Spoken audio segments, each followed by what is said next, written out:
خب سلام و عرض ادب خدمت دوستان عزیز. خیلی وقت بود آنباکس براتون نذاشته بودیم. چرا صداتون در نمیاد؟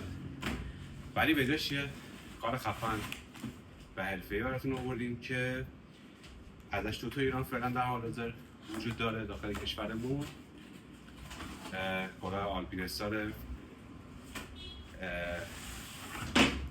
خدمت شما عرض کنم که آرتن و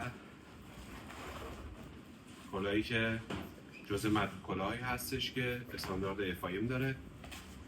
کلاه راننده شرکت دوکاتی آلپینستار آرتن فود کربون، زیبایی خود آقای مارتینیتور یا مارتینایتور، حالا به زبونی که خودشون میگن به دو سه تا اصطلاح ایشون معروفه. دو تا ویزور داره، قفلش خیلی شیک باز میشه. یه دونه ویزور اضافه داره که ساده است، رنگ شیشه‌ایه. این اسپویلر استریتشه، اسپویلری که خودش دو کارتون هست، اسپویلر ریس. یه دونه بک ریموور داره به همراه پین لاک. این پین لاکشه، اینم که ریموورش.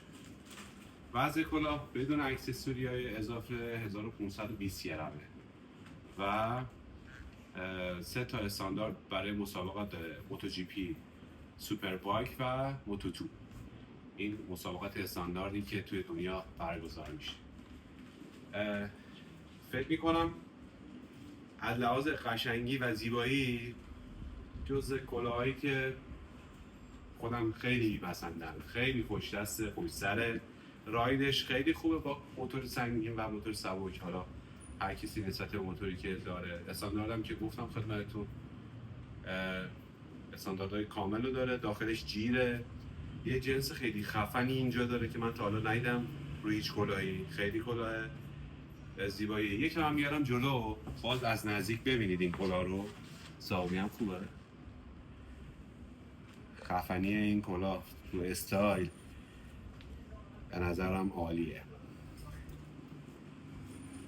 جهت استعلام قیمت و سفارش میتونید که دایرکت میدید که ما همیشه در خدمتتون هستیم. مراقب خودتون باشید.